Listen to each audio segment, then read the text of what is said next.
હાથરસ પહોંચ્યા રાહુલ પ્રિયંકાએ કહ્યું કે અત્યારે પરિવારમાં જે રીતે માંગ કરવામાં આવી છે ત્યાં એમણે ન્યાય જોઈતો. હાથરસ પીડિતાના પરિવારે તપાસ સમિતિ સામે ઉઠાવ્યા સવાલ. સુપ્રીમ કોર્ટના જજની નજર હેઠળ તપાસની કરી માંગ.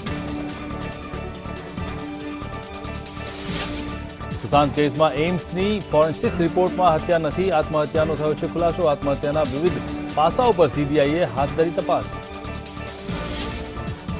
આજે અટલનું સપનું અને સંકલ્પ થયા પૂર્ણ. અટલ ટનલ જીવનનો મોટો સંતોષ.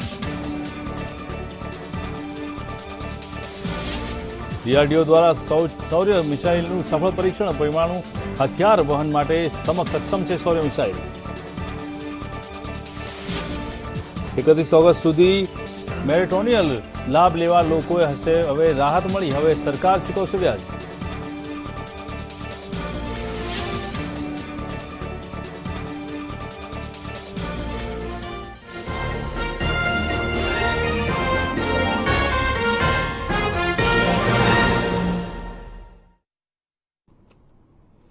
નમસ્કાર, મંતવ્ય લાઈવમાં આપનું સ્વાગત છે. હું છું વિશાલ મહેતા. સમાચારની શરૂઆત કરીએ મહત્વના ન્યૂઝથી.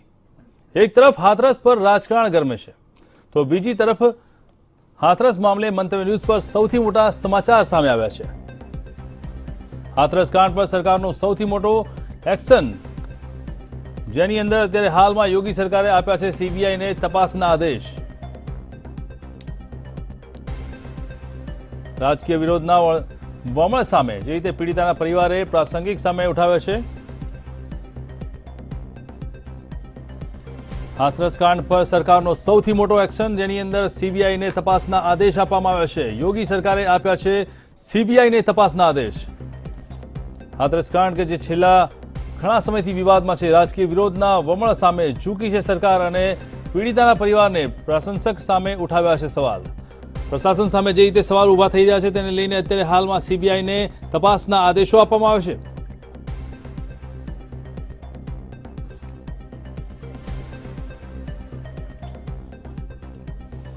बात साथ हमारी साथ जुड़ा है हमारा सहयोगी अरविंद शुक्ला. अरविंद जी, बताइए, जिस तरह से हाथरस कांड के अंदर सीबीआई को जांच के आदेश दिए गए हैं, क्या है पूरा मामला? जी विशाल, आपको बताएं कि योगी सरकार ने हाथरस कांड पर अभी जो है कि एकदम ताजा खबर ये है कि उन्होंने योगी सरकार ने सीबीआई तपास के आदेश दे दिए हैं. लेकिन आपको पर्दे के पीछे की सबसे बड़ी अगर हम खबर बताएं कि ये यूपी सरकार और वहां के लॉ एंड ऑर्डर का सबसे बड़े में बड़ा आज तक का फेलियर माना जा रहा है. आपको हम पूरी घटना बताएं तो ये जो पीड़िता है, इसके साथ 4 लोगों ने बलात्कार करने का आरोप जिस थाने में दाखिल किया गया, उसी थाने का केस उसी थाने के तहत आते हुए हॉस्पिटल में उसकी मौत के बाद उसका पोस्टमार्टम कराया गया. लेकिन पोस्टमार्टम की रिपोर्ट में ऐसा कहा गया कि पीड़िता की जो मौत हुई है उसके गले की हड्डी टूटने से हुई है. लेकिन विशाल, आपको बताएं कि लॉ एंड ऑर्डर यहाँ तक फेलियर है वहां का कि पीड़िता ने जब अपना मरणोन्मुख निवेदन ऐसा दिया हुआ है कि मेरे ऊपर रेप हुआ है, फिर भी सरकार ने जो है कि उस मरणोन्मुख निवेदन की कहीं पे किसी तरह की कोई भी ऐसी मतलब पुष्टि या कहीं पे उसकी एक नोंद तक नहीं ली है, वहां का प्रशासन हो या कि वहां का शासन हो. उसके बाद आपको दूसरे दिन की बात बताएं तो एक तरफ पीड़िता की मौत होती है, दूसरी तरफ उसके माता पिता को अपनी बेटी का मुंह तक नहीं देखने दिया जाता और पुलिस प्रशासन कहीं ना कहीं आनन फानन में वो पीड़िता की लाश को एक एकांत जगह पर ले जाकर के जला देती है. जबकि पीड़िता के परिवार वाले बार बार ये कहते हैं कि ये हमारी बेटी का शव नहीं है, हमने उसकी पुष्टि नहीं की है. उसके हम दूसरे दिन सुबह की आपको जानकारी दे कि डीएम जाकर के इतने बेशरम बोलते हैं वहां पर पीड़िता के परिवार से कि यदि आपकी लड़की कोरोना से मरती तो उसे कुछ नहीं मिलता, यहाँ पर उसके साथ ये घटना हुई है तो उसको सरकार जो है कि मुआवजा दे रही है. उसके बाद वहां सरकार की इतनी फजीहत और इतनी बड़ी से बड़ी किरकिरी होती है कि योगी सरकार को फुल फ्लैट बैक फुट पर जाकर के उन्हें फ्रंट फुट पर वापस आना पड़ता है और वो अपने आला सिपाहियों और अधिकारियों को फटाफट सस्पेंड करते हैं. लेकिन विशाल दूसरे दिन ही सस्पेंशन के बाद में भी रस्सी जल जाती है लेकिन बल नहीं जाता। पुलिस प्रशासन फिर भी पीड़िता का पूरा घर घेरे हुए ले रहता है। और परसों के दिन राहुल गांधी और प्रियंका गांधी अपने जो पूरे एक समय उनके जो यूपीए के पूरे घटक दल थे उन लोगों को साथ में लेकर के काफिला बना करके हाथरस जाने की मुहिम हाथ लेते हैं, लेकिन उन्हें खाली हाथ वापस आना पड़ता है। वो दिल्ली से आज वापस निकलते हैं और जो एक हुजूम होता है, एक तरफ से कहें तो जो एक राजकीय आंधी विपक्षियों की चलती है, उसके साथ साथ में पूरे देश में, इवन गुजरात में, महाराष्ट्र में, सब तरफ से जब वहां की सरकार के सामने एक सवाल उठाया जाता है शासन प्रशासन के सामने, तो कहीं ना कहीं शाम तक ये सरकार झुकती है और सरकार अपनी नाक की साख बचाने के लिए सिर्फ एक कागजी कार्रवाई दिखाने के लिए वो जो है इस केस के ऊपर सीबीआई जांच की मांग करते हैं। लेकिन विशाल, आपको हम एक और जानकारी दें कि सरकार ने भले ही सीबीआई जांच के आदेश कर दिए, लेकिन पीड़िता का परिवार बार बार कहता रहा है कि इसी योगी सरकार ने, जिसने अभी सीबीआई तपास के आदेश दिए, उसी योगी सरकार ने जो एक एसआईटी की 3 सदस्यों की या 4 सदस्यों की टीम बनाई थी और पीड़िता के घर पर भेजा था, उस पीड़िता के परिवार को उस एसआईटी की टीम पर बिल्कुल विश्वास नहीं है। और उसके परिवार वालों ने बार बार ये मांग की है कि सुप्रीम कोर्ट के जज की निगरानी में जो बलात्कार हुआ है बेटी पर, उसके बाद में जो आला अधिकारियों के द्वारा जो पूरी अमानवीयता बरती गई है, उसकी पूरी तपास हो। तो विशाल, कहीं ना कहीं इस केस में भले ही अब सरकार झुकी हो या कि फिर सरकार जागी हो, जो भी एक्शन मोड़ लिया हो, लेकिन ये कहा जा सकता है कि जो आला अफसर, जो आला अधिकारी अभी उस गांव तक जाने के लिए मीडिया और राजकीय दलों को रोक रहे थे, वही अगर पहले से चुस्ती और तंदुरुस्ती दिखाते तो कहीं ना कहीं पीड़िता के साथ ये जघन्य अपराध नहीं होता। विशाल जी, सही बात है। जिस तरह से अभी जो तपास के आदेश दिए गए हैं, जिस तरह से तफ्तीश सीबीआई को दी गई है, पर कहीं ना कहीं लगता है कि दाल में कहीं ना कहीं अभी भी काला है और पैनी नजर विपक्ष ने भी अपनी तरह से बना के रखी है। जी विशाल, दाल में काला नहीं है, लेकिन यहाँ पर पूरी की पूरी हाथरस में जो एक दाल पकाई गई है यूपी के प्रशासन के द्वारा, वही पूरी तरह से काली है।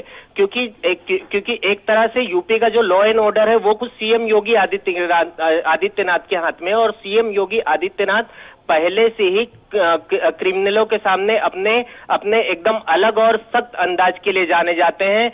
तो ये जो आला अधिकारी डीएम, डीएसपी और एसपी, ये जो पूरा एक महकमा पीड़िता के पूरे घर को घेर लेता है और पूरा देश मीडिया के माध्यम से देखता है, लेकिन सीएम या सीएमओ की तरफ से कोई हरकत नहीं होती।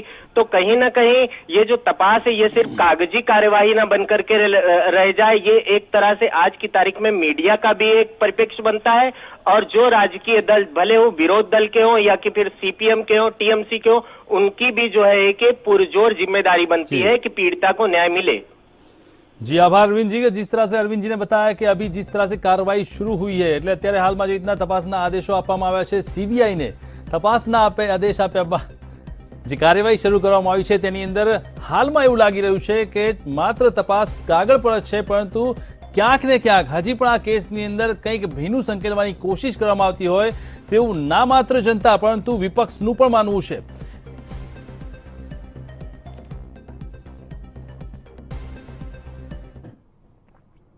આગળ વાત કરીએ, એક તરફ હાથરસ પર રાજકારણ ગરમાય છે તો બીજી તરફ પીડિતાના પરિવારજનોએ પોલીસ અને પ્રશાસન પર ગંભીર આક્ષેપો કર્યા છે।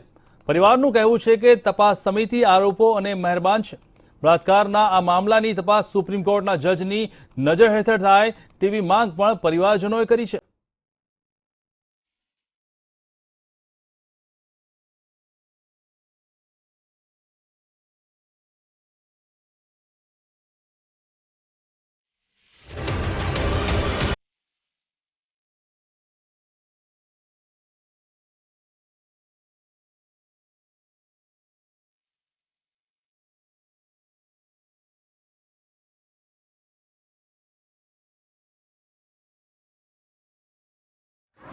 હાથરસમાં રક્ષક જ બન્યા ભક્ષક, ફરિયાદી જ બન્યા બંધક।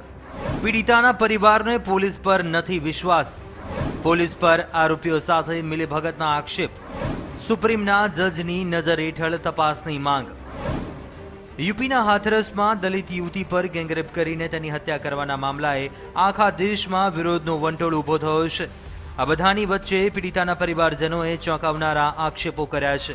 પરિવારજનોનું કહેવું છે કે સરકારે તપાસ માટે જે ટીમ બનાવી છે તે જ બળાત્કારના આરોપીઓ સાથે મળેલી છે. આ કેસની તપાસ સુપ્રીમ કોર્ટની નજર હેઠળ કરવામાં આવે. પીડિતાની માતાએ કહ્યું છે કે પોલીસ સમક્ષ મેં ભીખ માગી હતી, પણ મારી પુત્રીનું શરીર અમને જોવા મળ્યું ન હતું.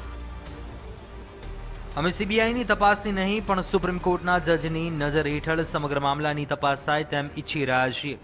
પરિવારજનોએ યુપી સરકાર દ્વારા નાર્કો ટેસ્ટ કરાવવાની માંગણીને ફગાવી દઈને કહ્યું છે કે અમે નાર્કો ટેસ્ટ શેના માટે કરાવીએ, અમે ક્યારેય અમારા નિવેદનથી પાછા નથી હટ્યા. ઉલ્લેખનીય છે કે 2 દિવસ બાદ તંત્રએ મીડિયાને હાથરસમાં પ્રવેશવાની મંજૂરી આપી હતી. એ પછી મીડિયા સાથે વાતચીતમાં પરિવારે કહ્યું છે કે એ રાતે જેનો અંતિમ સંસ્કાર કરવામાં આવ્યો હતો તે મૃતદેહ અમારી પુત્રીનો ન હતો. અમે તો મૃતદેહ જોયો જ નથી. નાર્કો ટેસ્ટ કરાવવો હોય તો પોલીસ વડા અને કલેક્ટરનો કરાવો. આ લોકો જ જુઠ્ઠું બોલી રહ્યા છે. યુવતીના ભાભીનું કહેવું છે કે ગુરુવારે તપાસ ટીમ અમારી ઘરે કલાકો સુધી રોકાઈ હતી. જિલ્લા મેજિસ્ટ્રેટ તો કહી રહ્યા હતા કે અમારી દીકરીનું મોત કોરોના વાયરસથી થયું હોવાથી પરિવારને બહાર જતો અટકાવાઈ રહ્યો છે. આમ અધિકારીઓ જ એક પછી એક જુઠ્ઠું બોલી રહ્યા છે. પીડિત પરિવાર સાથે પોલીસ બંધક જેવો વ્યવહાર કરી રહી છે, જેને જોતા ઉત્તર પ્રદેશના હાથરસમાં રક્ષક જ ભક્ષક બન્યા હોય તેવું સ્પષ્ટ દેખાઈ આવે છે. બ્યુરો રિપોર્ટ, મંતવ્ય ન્યૂઝ.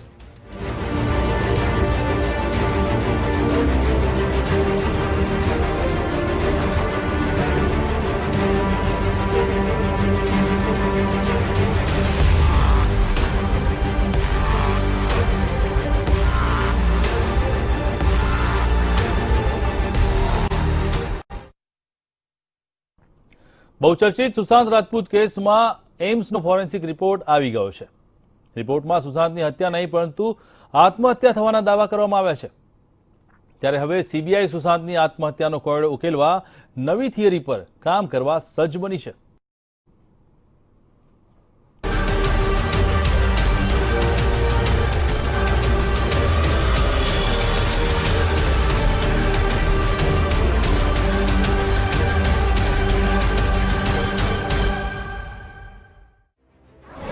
સુશાંતસિંહ રાજપૂત કેસમાં નવો વળાંક.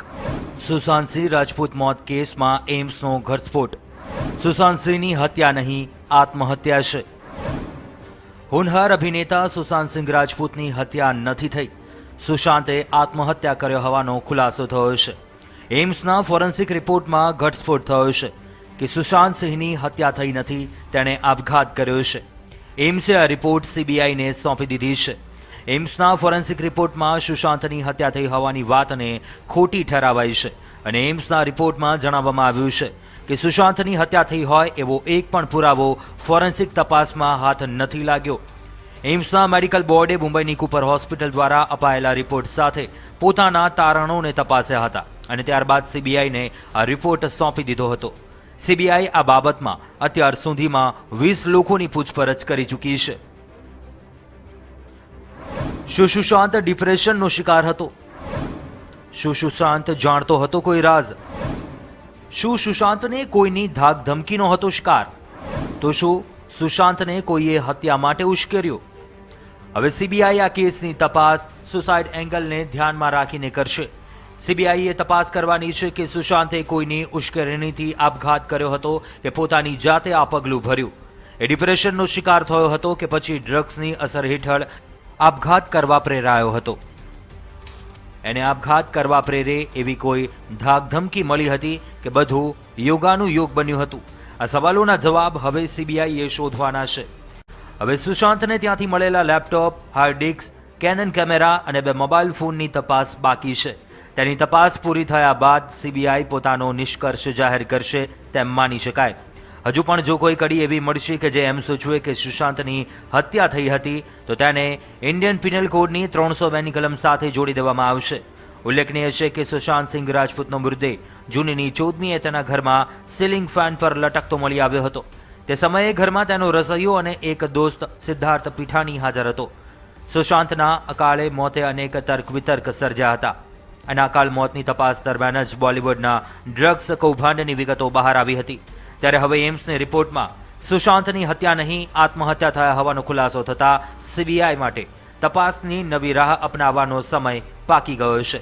અને આ કેસમાં અનેક મોટા ચહેરા બેનકાબ થશે તેવું પ્રબળપણે માનવામાં આવી રહ્યું છે. બ્યુરો રિપોર્ટ, મંતવ્ય ન્યૂઝ.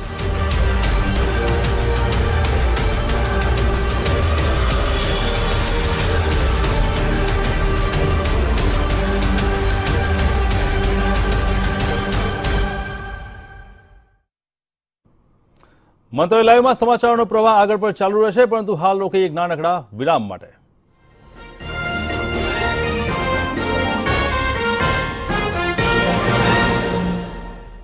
तो आप कह रहे हैं कि आप किसी चीज पर एग्री नहीं करते? हाँ। चाय? वाह, क्या रंग, क्या महक। ये चाय है या गजब. चुनिंदा पत्तियों से बनी रंग, स्वाद और दम से भरी वाघ बकरी की मिली. अब चाय पे होगी बस मिली की चर्चा. લગ્નનો વિચાર આવે તો કદાચ.com નહીં શાદી.com પર આવો. હવે કરો શુભ દિવસોની તૈયારી ગુજરાતી શાદી.com સાથે. બેસ્ટ ડિસ્કાઉન્ટ્સ માટે આજે જ રજીસ્ટર કરો.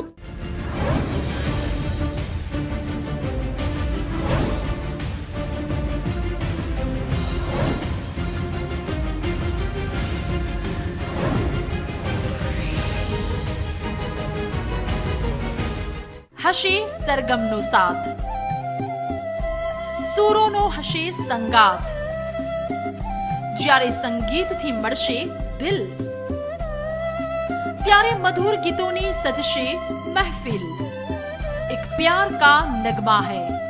રોજ સવારે 9:30 કલાકે અને શનિ તેમજ રવિવારે રાત્રે 10:30 કલાકે માત્ર મંતવ્ય ન્યૂઝ પર. દહીં કેટલું ગુણકારી છે, આવો જાણીએ. સ્વાસ્થ્ય માટે ફાયદાકારક, બેક્ટેરિયાથી સભર દહીં પાચન તંત્ર માટે ખૂબ લાભદાયી છે. દહીં કેલ્શિયમ અને પોટેશિયમથી ભરપૂર હોવાથી હાડકાં અને દાંતને મજબૂત બનાવે છે. વાળમાં થતા ખોડાની સમસ્યાને દૂર કરવામાં પણ દહીંનો ઉપયોગ કરી શકાય છે. વિવિધ મિનરલ્સ અને વિટામિન્સથી સભર દહીં આપણને ઉર્જા આપનાર છે. સ્ટ્રેસ હોર્મોન કોર્ટિસોલનું પ્રમાણ ઘટાડી સ્ટ્રેસથી આવતા મેદસ્વીપણામાં ઘટાડો કરે છે. દહીં રોગ પ્રતિકારક શક્તિને વધારી વિવિધ રોગો સામે રક્ષણ આપે છે. દહીં આપણી ત્વચાને પણ મુલાયમ અને સુંદર બનાવે છે. દહીંમાં રહેલા એન્ટી એજિંગ તત્વો વધતી ઉંમરની સમસ્યા સામે રક્ષણ આપે છે.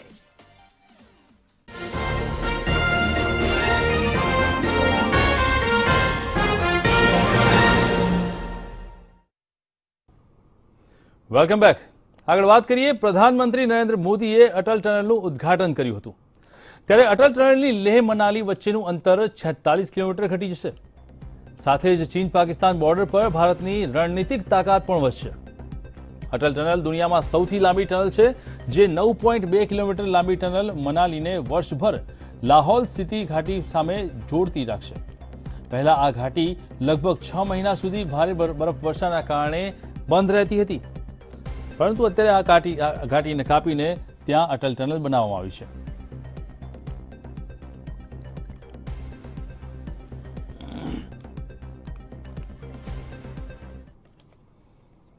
ઉદ્ઘાટન બાદ પ્રધાનમંત્રીએ દેશવાસીઓને સંબોધન કર્યું છે. આજે માત્ર અટલજીનું સપનું નહીં, પણ હિમાચલની અંદર પ્રદેશના કરોડો લોકોનું સપનું પૂરું થયું છે. દાયકાઓ જૂની રાહ જોવાનું અત્યારે સમાપ્ત થયું છે. સારું સૌજન્ય છે કે અને સાથે જ અટલ ટનલના લોકાર્પણની તક મળી છે. નરેન્દ્ર મોદીએ આ તમામ ઉદ્ઘાટન બાદ લોકોને સંબોધિત કર્યા હતા અને પોતાના જે સમગ્ર ઉદ્ઘાટન છે તેને લઈને આહવાન કર્યું હતું. आज हिमाचल प्रदेश के करोड़ों लोगों का भी दशकों पुराना इंतजार खत्म हुआ है. मेरा बहुत बड़ा सौभाग्य है कि आज मुझे अटल टनल के लोकार्पण का अवसर मिला है. अभेद्य पीर पंजाल का उसको भेद कर एक बहुत कठिन संकल्प को आज पूरा किया गया है. इस महायज्ञ में अपना पसीना बहाने वाले, अपनी जान जोखिम में डालने वाले मेहनतकश जवानों को, इंजीनियरों को, सभी मजदूर भाई बहनों को आज मैं आदर पूर्वक नमन करता हूं। ये टनल देवधरा हिमाचल और बुद्ध परंपरा के उस जुड़ाव को भी सशक्त करने वाली है जो भारत से निकलकर आज पूरी दुनिया को नई राह, नई रोशनी दिखा रही है। इसके लिए हिमाचल और लेह लद्दाख के सभी साथियों को बहुत बहुत बधाई। जब देश के लोगों के विकास की प्रबल इच्छा हो तो रफ्तार बढ़ानी ही पड़ती है। अटल टनल के काम में भी 2014 के बाद अभूतपूर्व तेजी लाई गई। बीआरओ के सामने आने वाली हर अड़चन को हल किया गया। नतीजा यह हुआ कि जहां हर साल पहले 300 मीटर सुरंग बन रही थी, उसकी गति बढ़ाकर 1400 मीटर प्रति वर्ष हो गई। सिर्फ 6 साल में हमने 26 साल का काम पूरा कर लिया। બ્રહ્મોસ્ત્ર મિસાઇલ બાદ હવે શૌર્ય મિસાઇલનું ડીઆરડીઓ દ્વારા આજે સફળ પરીક્ષણ કરતા એલએસીથી લઈ એલઓસી સુધી દુશ્મનો ફફડી ઉઠ્યા છે। યુદ્ધ ક્ષેત્રે કેવી ધાક રાખે છે શૌર્ય મિસાઇલ, આઈએ કરી એક નજર।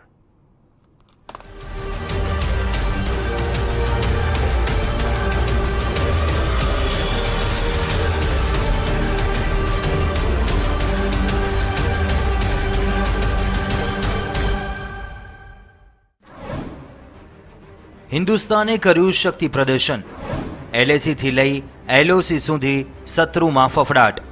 દુશ્મનોએ જોયું ભારતનું શૌર્ય, ડીઆરડીઓ દ્વારા શૌર્ય મિસાઇલનું સફળ પરીક્ષણ। પરમાણુ બોમ્બ લઈ જવા માટે સક્ષમ છે શૌર્ય મિસાઇલ। 800 કિલોમીટરની રેન્જમાં દુશ્મનને નેસ્તો નાબૂદ કરે છે શૌર્ય। સંચાલનમાં સરળ છે શૌર્ય મિસાઇલ, વજનમાં ખૂબ હલકી છે મિસાઇલ।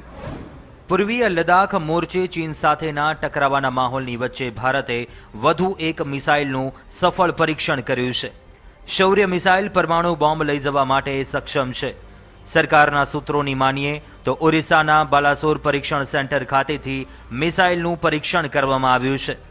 શૌર્ય મિસાઇલની રેન્જ 800 કિલોમીટરની છે અને સેનામાં તેના સમાવેશ બાદ મિસાઇલની વિવિધતામાં ઉમેરો થશે। આ મિસાઇલ સંચાલન કરવામાં સરળ છે અને વજનમાં પણ હલકી છે। આ પહેલા ભારતે બુધવારે સુપરસોનિક ક્રૂઝ મિસાઇલ બ્રોમ્સનું પણ સફળ પરીક્ષણ કર્યું હતું। બ્રોમ્સની નવી આવૃત્તિ 400 કિલોમીટર સુધી નિશાન સાધવા માટે સક્ષમ છે। ભારત દ્વારા ચીન અને પાકિસ્તાન એમ બે મોરચે તણાવ વચ્ચે સેનામાં આધુનિક હથિયારોનો ઉમેરો કરવા માટેની હિલચાલ તેજ બનાવાઈ છે, જેના ભાગરૂપે મિસાઇલ્સના પરીક્ષણ પણ કરવામાં આવી રહ્યા છે। ચીન સાથે ચાલી રહેલા સરહદી વિવાદ વચ્ચે ભારતે એક બાદ એક અનેક રક્ષાકીય સાધનોના પરીક્ષણ કર્યા છે, જેને જોતા લાગે છે કે સરકાર સેનાના હાથ યુદ્ધની સ્થિતિ માટે તમામ રીતે મજબૂત કરવા માંગે છે। બ્યુરો રિપોર્ટ, મંતવ્ય ન્યૂઝ।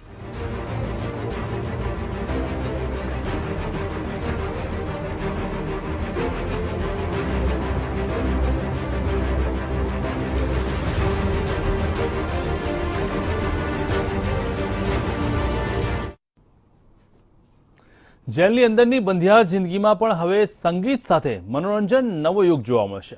જી હા, પહેલીવાર ગુજરાતમાં જેલની અંદર જેલના કેદીઓ થકી ચાલતા આધુનિક રેડિયો સ્ટેશનનો પ્રારંભ કરવામાં આવ્યો છે। સાબરમતી જેલમાં કરાયો છે આ પ્રારંભ। કેદી જ બન્યા છે રેડિયો જોકી, સંગીત મનોરંજન સાથે જ્ઞાનનો હેતુ।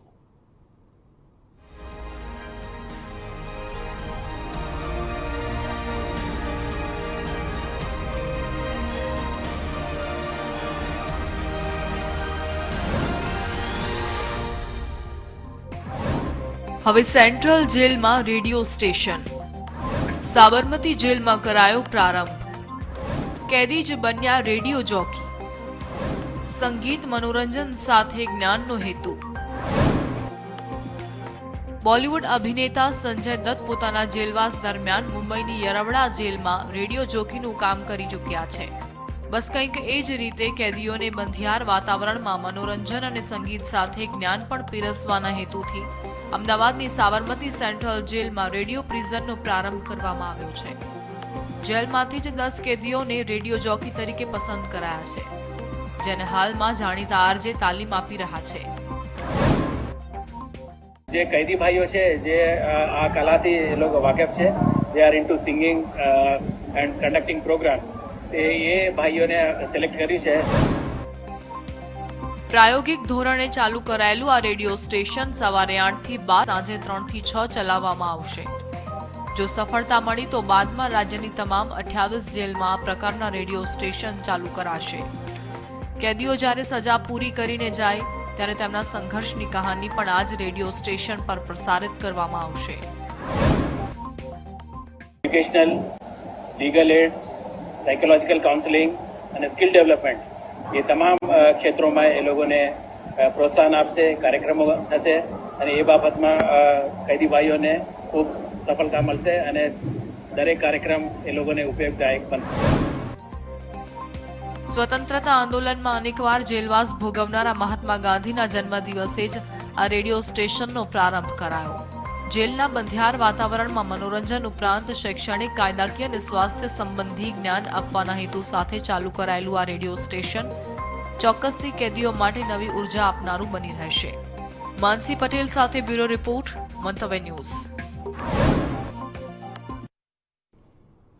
કોરોનામાં નકારાત્મક સમાચાર સાંભળીને કંટાળી ગયા હશો, એમાંય ધંધા રોજગાર ક્ષેત્રે તો આપણે મોકાણના સમાચાર સાંભળીએ છીએ.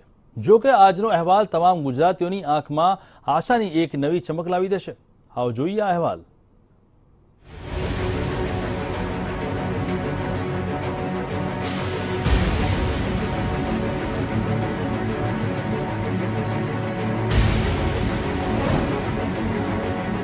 ઉદ્યોગ ક્ષેત્રથી ઊર્જા ભરેલા સમાચાર. ઔદ્યોગિક ક્ષેત્રે પાટે ચડી રહી છે ગાડી. ઊર્જા વપરાશમાં ચમક લાવી દેતા આંકડા. ઔદ્યોગિક ક્ષેત્ર ધમધમતું થયાની નિશાની. કોરોના પૂર્વેની સ્થિતિએ પહોંચ્યું ઉદ્યોગ જગત. દેશમાં 25મી માર્ચથી લોકડાઉન લગાવવામાં આવ્યું. એ પછી લોકડાઉનના એક પછી એક તબક્કા એવા આવ્યા જેણે વેપાર, ધંધા, રોજગાર ઉપરાંત દેશની ઇકોનોમીને પણ કારમો ઘા લગાવ્યો. સ્થિતિ એવી પેદા થઈ કે એક તરફ કોરોના, બીજી તરફ શ્રમિકોએ પણ પોતાના વતનની વાટ પકડી. સંપૂર્ણ બંધની હાલતથી છેક જૂન માસમાં અનલોક 1માં ધીમે ધીમે જીવ આવવો શરૂ થયો. અનલોક 4માં સૌથી વધુ છૂટછાટો સાથે તમામ વેપાર, ધંધા, રોજગારે ગતિ પકડી, જેની સીધી અસર એ થઈ કે ઔદ્યોગિક ક્ષેત્રે માંગ પણ વધવા લાગી. ગુજરાત ઔદ્યોગિક ક્ષેત્રે અન્ય રાજ્યો કરતાં ઘણું આગળ છે, ત્યારે માંગને લીધે ગુજરાતમાં ઉદ્યોગો પણ ફરી પુરવઠો પૂરો પાડવા ધમધમવા લાગ્યા છે. ઉર્જા મંત્રાલયના સૂત્રો પાસેથી મળતી વિગતો અનુસાર ગુજરાતમાં 22મી માર્ચની સ્થિતિએ, એટલે કે કોરોનાના લોકડાઉન લાગ્યા પહેલાં ઔદ્યોગિક વીજ વપરાશ દિવસોનો 13 કરોડ યુનિટનો હતો, જે હવે સપ્ટેમ્બર માસમાં એ સરેરાશ આવી ગયો છે. એમાંય 30મી સપ્ટેમ્બરે તો આ આંકડો 13.5 કરોડ યુનિટ એટલે કે કોરોના પૂર્વેના વપરાશને પણ વટાવી ગયો છે. ઔદ્યોગિક ક્ષેત્રે ગુજરાતની ઓળખ છે અને એના કારણે જ રોજગારીમાં પણ ગુજરાત આગળ છે. ગુજરાતના અર્થતંત્રનો સીધો ચિતાર ઔદ્યોગિક સ્થિતિમાંથી મળી જાય છે. તેવામાં ઔદ્યોગિક વપરાશના દૈનિક આંકડા સહેજે અંદાજો આપી રહ્યા છે કે ઔદ્યોગિક વપરાશ રાજ્યમાં ફરી પહેલા જેટલો જ થઈ રહ્યો છે. બધું ધીમે ધીમે પૂર્વવત થઈ રહ્યું છે. માનો ગાડી પાટે ચડી રહી છે. બધા જ સેક્ટર પણ એ જ રીતે પાટે ચડે તો અર્થતંત્ર પણ જલ્દી પાટે ચડી જશે. બ્યુરો રિપોર્ટ, મંતવ્ય ન્યૂઝ. મંતવ્ય લાઈવમાં અત્યારે બસ આટલું જ. મહત્વના સમાચાર માટે જોતા રહો મંતવ્ય ન્યૂઝ. નમસ્કાર.